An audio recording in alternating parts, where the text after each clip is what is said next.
If you deny Jesus the Christ as the only way, you will pay. And this is a certainty in your existence. And most folks can't comprehend it, but they will. Hear me well, people. You will not make it to the Father through Catholicism, Judaism, the Pope, the Dalai Lama, Obama, Muhammad, Buddha, Kali, Krishna, Shiva, all these devils and demons, Indian gurus, Oprah Winfrey, Joel Osteen, the local pastor, athletes, actors, rabbis, pastors, Martin Luther King, New Age teachers, UFOs, aliens, or any other being from any race or religion. You will not make it except through Jesus. If it ain't Jesus, take it back and send it back, because it just don't matter. Let me say it again to you. If it ain't Jesus, it don't matter. Take it on back. It don't mean nothing. Take it back. Being tried and fighting physically and spiritually, and sometimes you have to get mad, you have to get strong. We all do. I want to read something to you because I know many of you go through hard times, and I've gone through them right there with you. But you grow and you overcome them, and it can be done. But sometimes you got to be, for the first thing you have to have, brethren, is faith. You got to have faith. Faith, you got to believe. And you got to want to do what's right. And sometimes you got to get mad. You got to want to fight back. Spiritually and physically. Speak not in the ears of a fool, for he will despise the wisdom of thy words. In this video, brethren, I'd like to talk to you about time, trust, fear, control, and strength. Being tried and fighting physical and spiritual battles. And sometimes you have to get mad, you have to get strong. We've been taught to be humble and meek and gentle, to turn the cheek, and this is all true enough. Sometimes you will have to get mad, and you will have to get strong. You will have to get mad at others, evil, and even yourself when you're not doing what you should be doing. What I would like to do in this video is I would like to read to you first a story that I wrote 4 years ago. Yesterday was Christmas Day. I don't celebrate Christmas. And it was marked 3 years that I have been on YouTube. I joined YouTube in Christmas Day of 2016, and it's been 3 years, and I wanted to do something to mark that, and I wanted it to be special. And I prayed, and what will we come up with? So I thought the Father came up with something really wonderful for us, for His children, and I hope you really get something from it, because there's something in this video to be got, something really important. First of all, here is my website, flockofjesus.com. Hopefully at the first of the year I can dedicate more time to it, and if others would like to help me, please do so. Some people have failed, quite frankly, and that's okay. A lot of people talk about doing things, but there's talkers and there's doers. And some folks talk. They just talk. Some folks do. If any of you have any writings, and you don't have to be a writer, if you like to write something, and it's appropriate, and it's right, then let's put it on the website. If you have any music, if you have something that you would like to add, send it to me. And I would like to put it on the website so other people may see it, and the Father and Jesus may be glorified from it if it's something that glorifies them. But let's get into this video and what this video is about, and then we'll go further, because this is important. Stay with me, and there's something to be learned here, something important. Or this video, I wouldn't be doing the video. I'm going to read a story to you. I wrote it 4 years ago. And we're just going to go, and we're just going to let things happen, shall we? In Jesus' name. It was a hot and humid day in Central Virginia. A dad, a mom, a 5-year-old boy, and a 2-year-old girl are on a weekend trip to the local lake. Now, on arriving, the children eagerly dash to get closer to the water. A strong voice halts them from going further. "Far enough," said the dad. Neither the dad nor his small son knows that today will forever change their lives. The name of the lake is Bear Creek Lake State Park, but for today it will be Father and Son Lake. The family finds an isolated spot on the sand. It's noon and getting hotter. And the summer humidity of Virginia have Dad wanting to go for a quick swim before they go into the water as a family. The dad smiles at his wife and says, "I'm going in, I'll be right back." As the mom and 2 young children prepare their spot on the lake beach, the little boy decides to follow his dad. The mother instantly notices the young boy following the dad and calls him to come back. Dad hears the mother telling the young boy to come back. The dad pauses to see how his young son will handle the rejection of not being allowed to follow him. The little boy begins to plead his case for following his dad. After watching his little boy try to convince the mom to let him follow along, the dad returns to console his little boy. He explains to his son that he'll be right back, and they will go into the water together as they always do as a family. The small child is adamant. He wants to go with his dad into the water. The dad explains that he's going to swim out to the wooden float, and he explains that it's the deep water, and his little boy's feet cannot touch the bottom of the lake. The child tells his dad that he's ready for the deep water, and the dad smiles and says, okay. The dad smiles at his wife and says, I'm going to take him with me. They begin walking into the water, and after about 10 yards, the water begins to reach the little boy's chest, and he becomes slightly scared, but he's okay. He grips his daddy's hand a little bit tighter. The child stops again, and the dad asks, what's wrong? The child replies, I'm getting scared, Daddy. I'm afraid I'll drown. The dad smiles with an understanding and answers, I'll never let you down. I promise you, I'll never let you drown. Dad reminds his son that it was he that said he was ready for the deep water. The child is still very reluctant and stops again just as they had almost reached the part where the water drops off and the little boy cannot touch the bottom. And Dad asks his little boy again, would you like to go back? The child gives a quick nod yes, followed by a firm nod of no. He wants to go forward.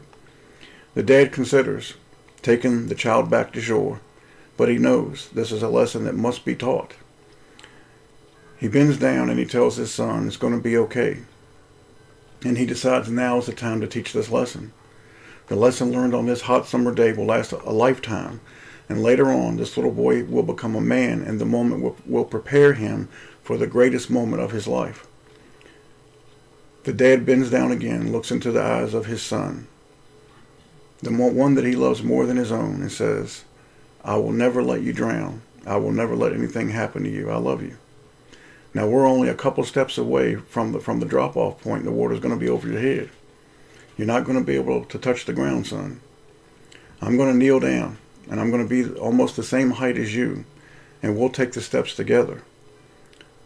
The child nods yes. Dad says, when we reach the drop-off point, you grab hold of me, and I'll grab hold of you. And Dad whispers into the ear of his son again, I promise you, I won't let anything happen to you. They take one step, then another, then they hit the drop-off point, and fear and panic of this new experience engulf the child, and just as the little one starts to lose his breath, two big hands grab the little one's waist and raise him safely above the water. Now what had seemed terrifying and unknown now turns to tears of laughter and confidence. Dad has me, and Dad told me nothing would happen to me. Dad promised me. Dad kept his word. The child feels the strong arms of his daddy wrapped tightly around him, and he feels secure and loved, and most importantly, he has trust in his daddy. The dad is glorified, and he's trusted because his son chose to trust and believe in his love for him over the fear. It was hard for the child to go through the experience, but the dad knew what the outcome would be. The little boy learned a lesson of trust and faith, and later on in his life, he will apply this experience to knowing the greatest lesson of his life is when he will give his faith and trust to his real father. You see, the man at the lake was just his earthly daddy. He has one far greater. It's his almighty Father. And coming to your Father, folks, is putting trust in that which at first seems unknown, scary, and hard to us. Fully submitting to the Father can be hard and even at times painful. We are a stubborn creation because we seek the lust of our flesh instead of the love of our Father, and we allow ourselves to be consumed by fear. The child desired to go into the deep water where his feet could not touch.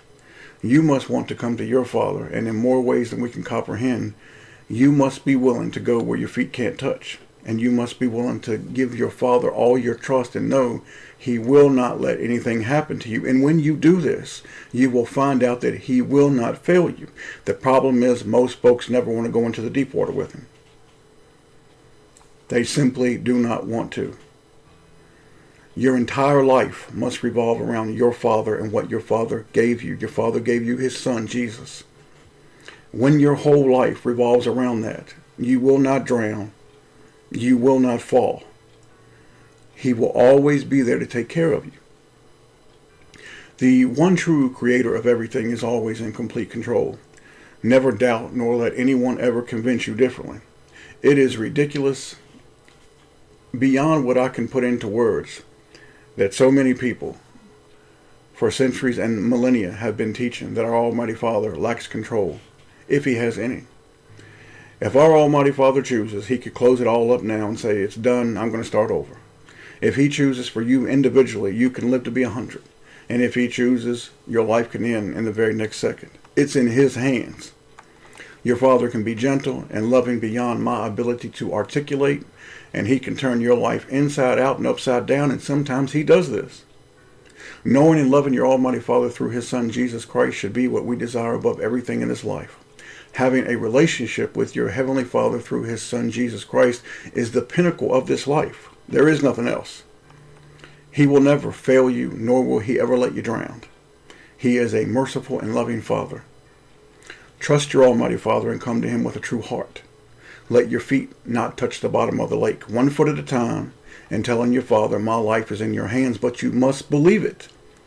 If you're merely going to utter the words, it has no meaning to the Father, because listen to me, none of us on our best day are going to be as the Father. It's not going to happen. He knows us all, inside and out. He knows the real us.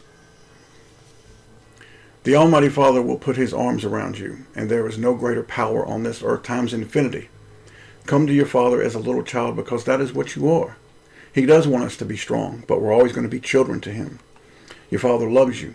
He is kind, merciful, and beyond what we understand, and he does not ask much of us. When you really stop and take the time to understand what he asks of us, we cannot call it burdensome. We are to obey his commandments, and they are not a burden in the slightest. We are to love him above all people and all things through his Christ, which is Jesus. Now, I don't like to share my testimony much. As much as I love my Father and Jesus, I am a very private person when it comes to my relationship with him. My struggles, my pains, my growth, and how far I have come. Now, I started making videos, I told you, 3 years ago. And I wanted to do something special today. I wanted it to be meaningful, and I prayed about it. It's easy, folks, to rant and to do nothing but talk about the enemy. It's easy to do nothing but talk about the bad. And that's what some folks do. However, I simply want to ask you, how does this glorify our Almighty Father? How does it exalt Jesus Christ? You see, I have a real issue with people who do nothing but rant and talk about all of the ills of the world. I recently received an email from a Christian identity movement person named Skip Baker and David Baker, and it made me sick. And I put my email in almost every video, so it's easy for people to get my email. And what this email was about was ranting and raving, and white people are great, white people this, white people, Jesus is coming for his own race. You see, these pathetic monsters have rewritten the Bible, and I loathe them as much as black Hebrew Israelites and as much as the enemy, because they are tares in the wheat, posing as the children of the Almighty Father.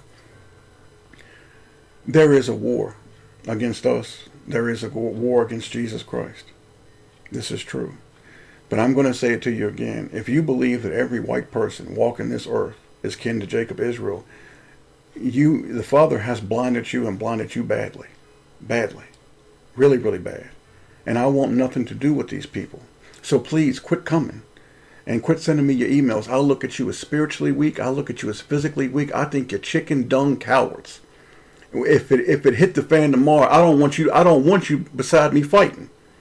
I got me and Jesus, and I'll take on the world if I have to. I don't need help from cowards who think that their flesh is more important than Jesus Christ. Stay away from me. John 6:63 says, it is the Spirit that quickeneth, the flesh profiteth nothing. The words that I speak unto you, they are spirit and they are life. It is true. The Almighty Father has made a covenant with a people called Jacob Israel. However, I don't understand what these people have not. What they lack is because the Father has blinded them. The Almighty Father gave the invitation to others and said, you can join. You can be grafted into the true vine. And he will love them as much as he loves us. You see, it's arrogant on a scale that I hate, man. I hate it. Because they take away the glory from the Almighty Father and Jesus, and they put it on their skin. When people who supposedly claim to be the children of Jesus, and all they can talk about, their whole doctrine is Jews, Masons, the Illuminati, NWO, blacks, immigration, etc. If that's all you can do, you're not glorifying the Father. You're not exalting Jesus Christ. You're glorifying yourself. You're exalting yourself. All these things are issues. But if that's the core of your doctrine, you have no doctrine. You have no doctrine. You're the same people who have never gone out into the deep water with the Almighty Father because it's not in you to do so. You stay on the beach and you frolic and you complain and moan and yell, but you never go into the deep water because you've not been called to do so. I'm well aware of the issues and the evil that are against the flock of Jesus, and I have made quite a few videos about it.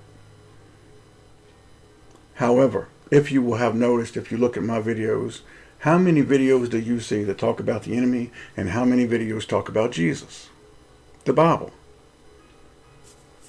I'll say it again. Nothing, I repeat, nothing can happen to you or to any nation unless the Almighty Father approves it. The Almighty Father tries us and sometimes He punishes us. And what you see happening to this world and to white Western culture is because the Almighty Father wants it to happen. So if you want to moan and you want to complain and you want to say how evil and look how bad, it's the Father's will being done. If we love Jesus and if we are doing what we are supposed to be doing, the Father will not punish us. The Father is not unjust. The world is, but the Father's not. Why would the Father punish His children individually? If you're doing what's right in His eyes, do you think He's going to say, I'm going to punish you today? Come on, man. Your Father's righteous. Your Father's perfect. Your Father does not punish individuals, tribes, races, or nations unless they deserve it. So if we will do as we have been instructed to do, we should have no fear of anything on this earth, come what may. You can list every evil on God's earth. You can list every evil group, race, tongue, tribe, people, event, everything, and you should have no fear if you get up every day and do what the Father wants you to do through Jesus Christ. You can talk about serpents, tares in the wheat, devils, demons, you can talk about it all. But the most important thing to talk about in this life is our Almighty Father being loved and glorified and His only begotten Son, who is your King and your Redeemer, Jesus. Jesus should be exalted every second of your life, and His name is the name above all names, Jesus. His name alone has more power than what this delusional world can understand. The Father has moved me recently to do more videos about Him, about Jesus, about the Word, because I feel like we're getting into something. Once you know a little bit about the enemy, that's it. So you know it. But what's going to save you is not knowing about the enemy, it's knowing about the Father and Jesus and doing what's right. That's the truth of it.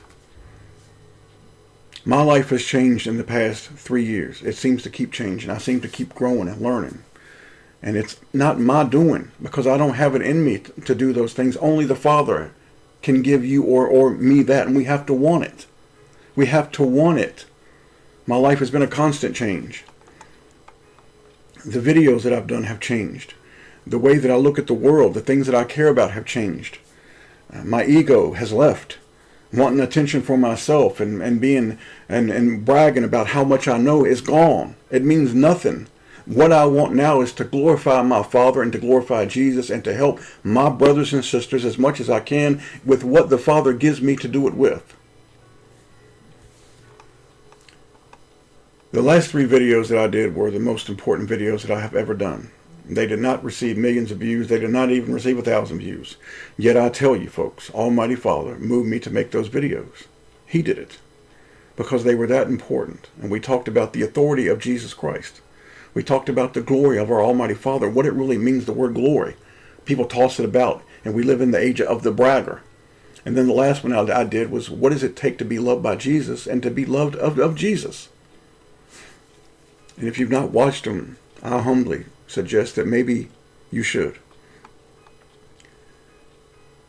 My Father is in complete control of who sees them and who will not see the work that I do for Him. The censorship aside, the only reason I have a channel is because the Father has seen to it that I will have a channel.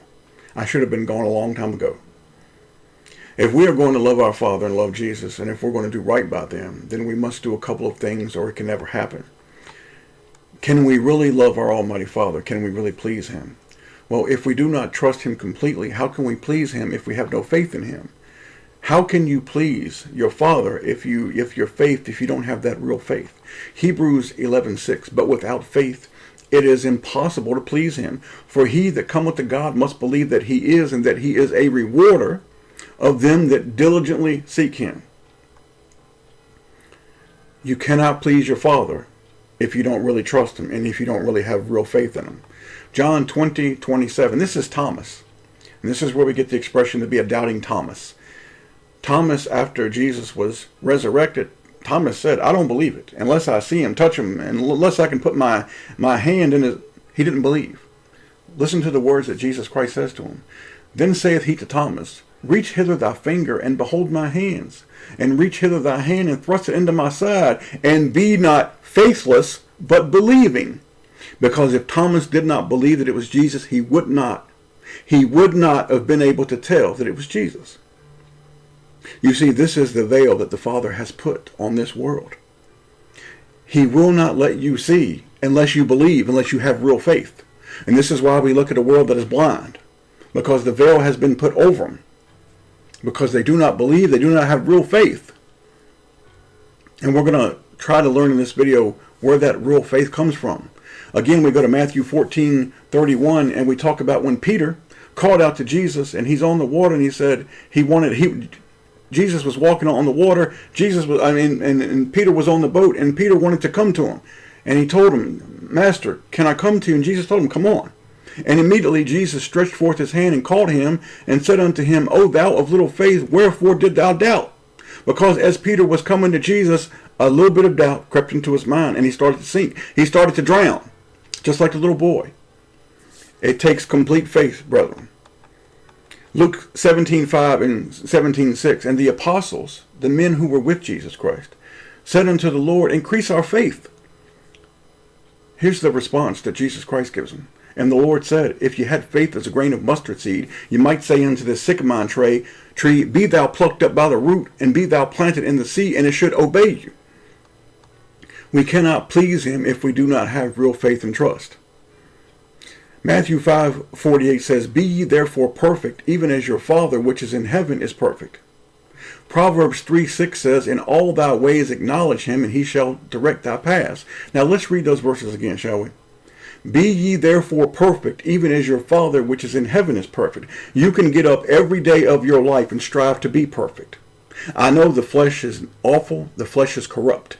Sometimes we have thoughts that we shouldn't have. You have to fight them. You have to block them out. You have to have Jesus Christ rebuke them and go on. But you can strive to be perfect every single day. Now, if you do that every single day, do you really think the Father is going to put you through punishment? Think about it. And then think about the rest of the world who does just the opposite. Let's read Proverbs 3:6 again. I want you to think about this now. What's really being said? In all thy ways, in all ways, in every way, acknowledge him, your Father, and he shall direct thy path. In every way of your life, no matter what you do. If you go to the bathroom, listen to me. I had a conversation with a friend about a year ago named Pierre, one of my favorite people. And as you start to get older, you start to give Father praise for everything, because you should. I'm grateful to be able to go to the bathroom. It's easy. I'm able to be able to walk. I'm able to be able to see. I'm able to be able to eat, to make this video. What I'm trying to tell you, brethren, is that everything that you do, you should acknowledge him. Everything that you do in life should be with him. If you go to the store, you're going with Jesus. If you come back home and take a nap, you and Jesus are going to take a nap together. Everything that you do is with your Father and Jesus Christ. Everything. And let's look at the promise here. In all thy ways acknowledge him, and he shall direct thy paths. Deuteronomy 7:9, and we're going to see that the Father is faithful. See, your Father will never fail you. If you trust in man, you're going to be failed. If you trust in the Father and Jesus, you will never be failed. Know therefore that the Lord thy God, he is God, the faithful God, which keepeth covenant and mercy with them that love him, again, and keep his commandments to 1,000 generations. But let's see what he says in Deuteronomy 32:20. These are the words of the Almighty Father. And he said, I will hide my face from them. I will see what their end shall be, for they are a very froward generation, children in whom is no faith. No faith. And sometimes we get scolded because in our being punished, we change and do what's right. You see, sometimes the Father, because he loves us, he has to change us. And just as any good parent disciplines their child to help them, so does the Almighty Father, so does Jesus. So let us read, shall we? Revelation 3:19 through 21. As many as I love, notice that, he says, as many as I love, I rebuke and chasten. Be zealous, therefore, and repent. And repent does not mean to pray. Repent means to change. Behold, I stand at the door and knock. If any man hear my voice and open the door, I will come into him and will sup with him, and he with me. To him that overcometh will I grant to sit with me in my throne, even as I also overcame and am set down with my Father in his throne. Jesus tells us, if you love me, you will keep my commandments. And if you say you love me and don't keep my commandments, Jesus says you are a liar. If you say you love him, but you don't do what he tells you, he calls you a liar. He says you really don't love me. It's more lip service. 1 John 2:4. He that saith I know him and keepeth not his commandments is a liar, and the truth is not in him. John 14:23 through 24. Jesus answered and said unto him, if a man love me, he will keep my words, and my Father will love him, and we will come unto him and make our abode with him. It means they will dwell in you. He that loveth me not, keepeth not my sayings, and the word which ye hear is not mine, but the Father's which sent me. Think about that. That's what the last video was about, how to love Jesus. You have to do what Jesus tells you. Psalm 112, verse 1. Praise ye the Lord. Blessed is the man that feareth the Lord, that delighteth greatly in his commandments. And your first and greatest commandment is to love and honor your Father with everything that you have inside of you. Jesus Christ told us this. That's the first commandment. The second great commandment is to love your neighbor, to try to love folks and be respectful as you can, when you can. Every day of your life, you should honor your Father and Jesus by whatever means he has given you to do so. We love our Father through loving his Son who gave his life for us. We love our Father through our behavior, the way that we act, because we follow his commandments, we follow his teachings. We have to make our Father and Jesus Christ the most important part of our lives. Nothing or no one else is going to save you, brethren. Nothing. Jesus said in the Gospel of John, chapter 14 and verse 6, and it's read all the time, but folks never really stop and think about what he's saying because it's contrary to the world. Jesus saith unto him, I am the way. It means he is the way. He is the way. You have to follow him. He is the way. He knows the way. You follow him. You can't get there any other way. Then he says, I am the way. I am the truth. He is the truth, personified, and the life. He is the life. And no man, nobody, can come to the Father but by me. Nobody can get to the Almighty Father but through Jesus. That's it. There is no other way. Matthew chapter 28 says, and Jesus came and spake unto them, saying, all power is given unto me in heaven and in earth. Every bit of power is given to Jesus. Matthew 10:32 through 33. Whosoever therefore shall confess me before men, him will I also confess before my Father which is in heaven. But whosoever shall deny me before men, him will I also deny before my Father which is in heaven. Look at the world now. Think about how many people have denied Jesus Christ. And even most of the people who go to the churches who claim to love Jesus, they have denied him for something else, for the enemy.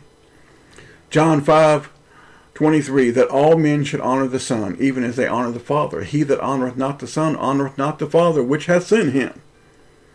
You see, when you dishonor Jesus, you're dishonoring the Father. If you dishonor the Father, you're done. That's it. If you deny Jesus the Christ is the only way, you will pay. And this is a certainty in your existence. And most folks can't comprehend it, but they will. Hear me well, people. You will not make it to the Father through Catholicism, Judaism, The Pope, the Dalai Lama, Obama, Muhammad, Buddha, Kali, Krishna, Shiva, all these devils and demons, Indian gurus, Oprah Winfrey, Joel Osteen, the local pastor, athletes, actors, rabbis, pastors, Martin Luther King, New Age teachers, UFOs, aliens, or any other being from any race or religion, you will not make it except through Jesus. If it ain't Jesus, take it back and send it back, because it just don't matter. Let me say it again to you. If it ain't Jesus, it don't matter. Take it on back. It don't mean nothing. Take it back. Being tried and fighting physically and spiritually, and sometimes you have to get mad, you have to get strong. We all do. I want to read something to you because I know many of you go through hard times, and I've gone through them right there with you.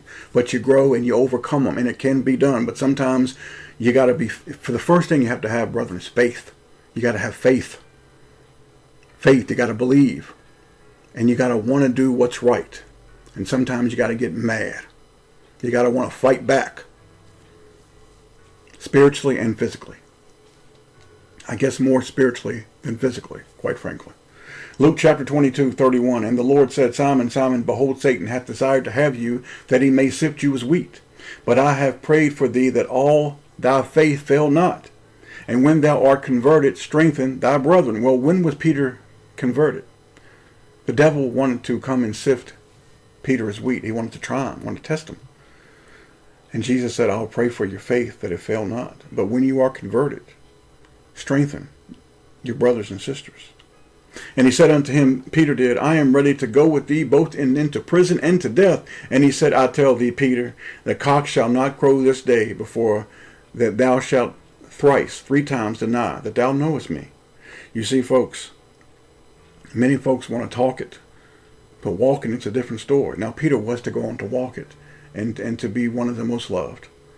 But he had to go through his time of learning and being tried. We all do. 35, and he said unto them, when I sent you without person, scrip, and shoes, lacked ye anything? These are the words of Jesus. And they said, nothing. 36, then saith he unto them, but now he that hath a purse, let him take it, and likewise his scrip. And he that hath no sword, let him sell his garment and buy one. Because they were going to need a sword. Because Jesus knew the evil that was coming against them. Mass murderers. That's what they were then. That's what they are now. 37, for I say unto you that it is written, must yet be accomplished in me, and he was reckoned among the transgressors, for the things concerning me have an end. And they said, Lord, Lord, behold, here are 2 swords. And he said unto them, it is enough. Now notice he didn't tell them we don't need any swords. You see, brethren, sometimes you do need a physical sword. But mostly what you need is your spiritual sword. Let's go forward. James 4:6-8. Because the evil of this world will test you. But you can avoid that if you will stay close to the Father and close to Jesus. And you will be strong in your faith, strong in prayer, and do what the Father has told us to do. James 4:6-8, but he giveth more grace, wherefore he saith, God resisteth the proud, but giveth grace unto the humble. Submit yourselves therefore to God, resist the devil, and he will flee from you. Draw near to God, and he will draw nigh to you, near to you. Cleanse your hands, ye sinners, and purify your hearts, ye double-minded. Ephesians 6:12-20 tells us that we are in a spiritual war. A spiritual war. Above all, taking the shield of faith, wherewith ye shall be able to quench all the fiery darts of the wicked. So when the evil of this world shoots their fiery darts at you, how do you quench them? Through faith, believing. And sometimes you got to get mad. Because what's in us is greater than what's in them. What's in us is Jesus. I just got through telling you that the Father and Jesus said, we will make our abode with you. We will dwell in you. Well, if the Father and Jesus are dwelling in you, the evil of this world has no chance. None. They have no chance. That's what it's about. Strength. It takes a lot of strength, brethren, doesn't it? What I would like to do here now is just read some verses to you, and we're going to go ahead and close. Strength. Philippians 4:13 says, I can do all things through Christ, which strengthen me. Isaiah 40:31 says, but they that wait upon the Lord shall renew their strength. They shall mount up with wings as eagles. They shall run and not be weary, and they shall walk and not faint. Psalm 31:24 says, be of good courage, and he shall strengthen your heart, all ye that hope in the Lord.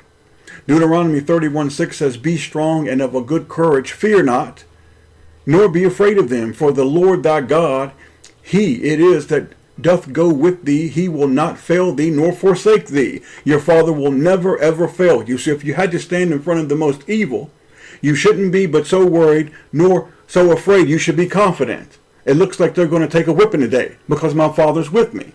Because your Father made a promise. Your Father will always keep his promises. But you got to believe in them, or they mean nothing to you. They have no effect on you if you don't believe it. Isaiah 41:10, fear thou not, I am with thee. Be not dismayed, for I am thy God. I will strengthen thee, yes. I will help thee, yea, I will uphold thee with the right hand of my righteousness, because your Father is righteous and perfect. Where would we be without him? Deuteronomy 20, verse 4, for the Lord your God is he that goeth with you to fight for you against your enemies to save you. And we will be tempted. But listen what the Father says about temptation. 1 Corinthians 10:13, there hath no temptation taken you, but such as is common to man. Because it's all common that sometimes we get tempted. But God is faithful, who will not suffer you to be tempted above that ye are able, but will with the temptation also make a way to escape, that you may be able to bear it. The Father will get you out of the temptation if you will ask him and if you really believe it. Folks, we have to wake up every day and give it all to the Father. All of it. All of it. Do you understand? All of it. Time is short, brethren. Time is very, very short. James 4:14, whereas ye know not what shall be on the morrow. You don't know what's going to happen tomorrow. You don't know what's going to happen in the very next minute. For what is your life? It is even a vapor that appeareth for a little time and then vanisheth away. 1 Timothy 6:7, for we brought nothing into the world, it is certain that we carry nothing out. We're not here for that. And so many people in this world, all they care about is material things. They don't understand the spiritual. We're here to love and serve our Father through Jesus. That's it. Trust. Let's talk about trust. Let's look at a few verses about trust. Psalm 34:22, the Lord redeemeth the soul of his servants, and none of them that trust in him shall be desolate. Here's another promise now. Let's read it again. The Lord redeemeth the soul of his servants, and none of them that trust in him shall be desolate. 37:5, commit thy way unto the Lord.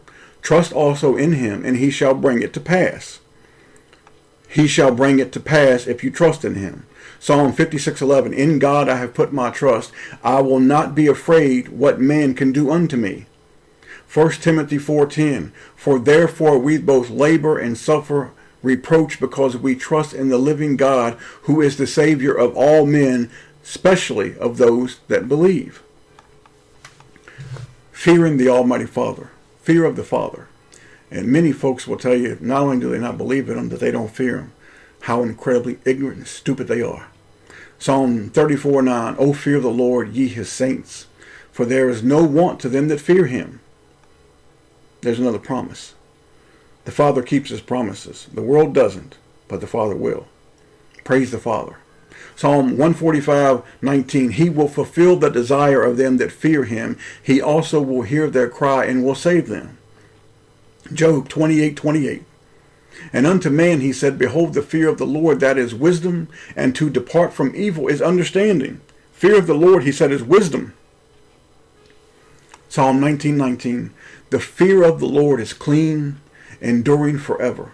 The judgments of the Lord are true and righteous altogether. Psalm 25:14, the secret of the Lord is with them that fear him, and he will show them his covenant. The secret of the Lord is with them that fear him, and he will show them his covenant. Your Almighty Father, and I've been saying this since I've been on YouTube, I don't guess I've done a whole lot right in the past 3 years. I've learned a lot, and I've grown.